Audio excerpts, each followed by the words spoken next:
Hello everyone, welcome to physics 365 YouTube channel. मैं हूं Y के शर्मा और फिजिक्स 365 यूट्यूब चैनल पे जो वीडियो अवेलेबल होते हैं वो क्लास 11 12 नीट जेई और अदर कॉम्पिटिटिव एग्जाम के लिए काफ़ी यूज़फुल होते हैं।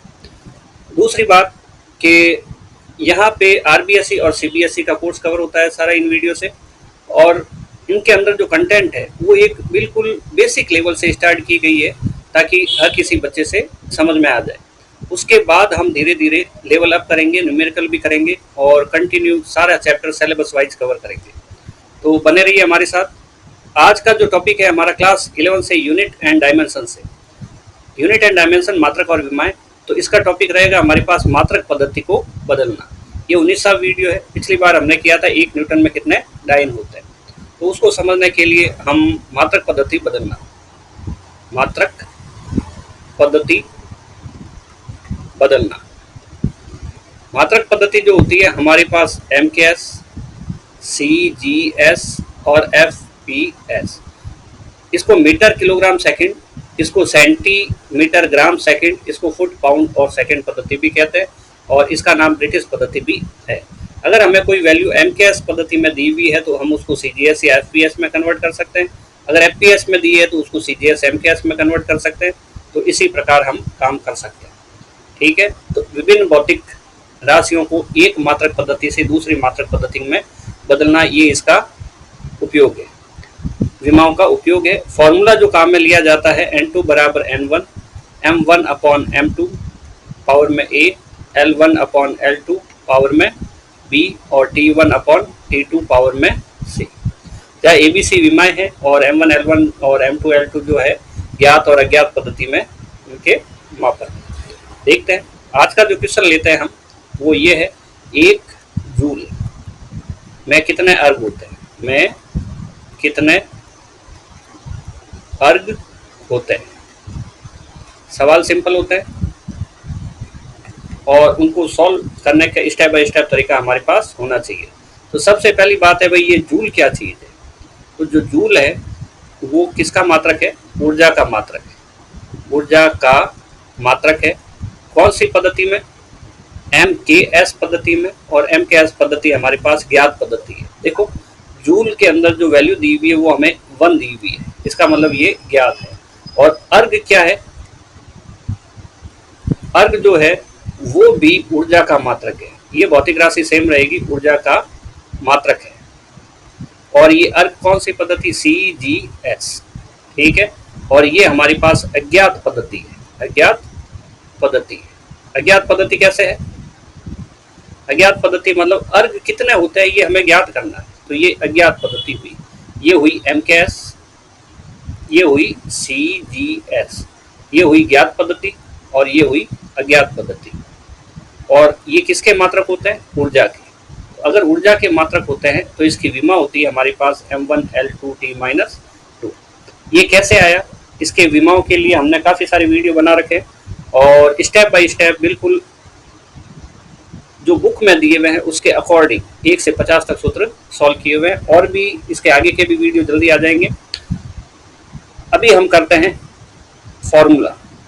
ठीक है, फॉर्मूला लिखते हैं N2 बराबर N1, M1 upon M2, L1 upon L2, T1 upon T2 power में C, पावर में B, पावर में A। तो ये हो गया हमारे पास। पहली बात तो N1 की वैल्यू कितनी है, बोला 1 जूल में, तो N1 की वैल्यू कितनी है, 1 है। दूसरा ज्ञात पद्धति कौन सी है, MKS, ये हमारे पास है MKS। और अज्ञात पद्धति कौन सी है, वो हमारे पास है CGS। तो ज्ञात पद्धति में M1 L1 और T1, M2 L2 और T2, ये इनकी वैल्यू क्या होगी, कुछ नहीं सोचना है। हम ये देख रहे हैं कि MKS में है तो MKS में मास जो होता है, द्रव्यमान, वो kg में होता है, लंबाई लेंथ जो है वो मीटर में होती है और टाइम जो होता है वो सेकंड में होता है। वैसे ही CGS में द्रव्यमान जो होता है वो ग्राम में होता है, ये सेंटीमीटर में होता है लेंथ, और टाइम होता है वो सेकंड में होता है। इन राशियों में संबंध क्या है, कौन कौन सी राशियों में संबंध चाहिए, kg और ग्राम का। 1 kg इज इक्वल टू 1000 ग्राम होता है। दूसरा संबंध है मीटर का सेंटीमीटर में, तो 1 मीटर इक्वल टू 100 सेंटीमीटर। ठीक है, अब विमा देखते हैं। विमा हमारे पास है ऊर्जा की विमा, वो हमारे पास है m1L2T-2। इसको देख के हमें पता चलता है a बराबर 1 है जो इसकी घात होती है, और b बराबर l की घात यानी कि 2, और c बराबर t की घात यानी कि -2। जब हमारे पास abc के मान आ गए, ये सारे मान आ गए, n1 की वैल्यू हमें पता है तो सारी वैल्यू यहाँ पे पुट करते हैं। पुट करने से पहले एक सूत्र वापस लिख देते हैं, n2 बराबर n1 m1 अपॉन m2 घात में a, L1 अपॉन L2 घात में b, और T1 अपॉन T2 घात में c। ये हो गया हमारे पास n2 बराबर 1, और ऊपर देखो ज्ञात पद्धति है और नीचे टी है। केजी मीटर सेकंड ऊपर लिखेंगे और ग्राम सेंटीमीटर सेकंड नीचे लिखेंगे। केजी मीटर सेकंड ये एमकेएस पद्धति होगी, ग्राम सेंटीमीटर और सेकंड नीचे लिखेंगे। एबीसी की वैल्यू ध्यान से देखें, ये है 1, 2 और -2, 1, 2 और -2। ये बिल्कुल वैसा ही है जैसे 1 न्यूटन में डाइन किए थे। 1 को लिखने की जरूरत नहीं है, और यहाँ पे अंदर आ जाएगा 1000 ग्राम और नीचे ग्राम है ये। पावर में 1 लिखने की जरूरत नहीं है। 100 सेंटीमीटर बटा सेंटीमीटर, पावर में 2, सेकंड से सेकंड कैंसिल, और ये आ जाएगा हमारे पास 1 की पावर -2। फिर करते हैं यहाँ पे ग्राम से ग्राम कैंसिल, सेंटीमीटर से सेंटीमीटर कैंसिल, ये आएगा हमारे पास 1000 इंटू 100 की पावर में कितना है 2 है, तो हम इसको 2 बार 100 लिखेंगे इंटू 100। ठीक है, पावर 3 होती तो 3 बार लिखते। 1 की घात -2 है तो 1 की घात कुछ होने पर ये नेगेटिव आता है। तो n2 की वैल्यू आ गई हमारे पास 10 की पावर 1, 2, 3 0, 4, 5 0, 6, 7 0, तो 7 हो गया। इसका मतलब क्या हुआ, अतः 1 जूल में 10 की घात 7 अर्ग होते हैं। सिंपल सा सवाल, आसान सा सवाल।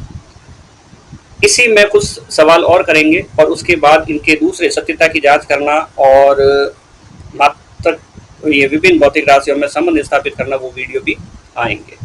इम्पोर्टेंट बात यह है कि कोई भी डाउट हो तो कमेंट करें और वीडियो शुरू से देखें। अगर विमाएं निकालना नहीं आएगा तो उसकी सत्यता की जांच भी नहीं आएगी, भौतिक राशियों में संबंध भी नहीं आएगा और मात्रक पद्धति बदलना भी नहीं आ पाएगा। ठीक है, तो बने रहिए हमारे साथ, मिलते हैं नेक्स्ट वीडियो में।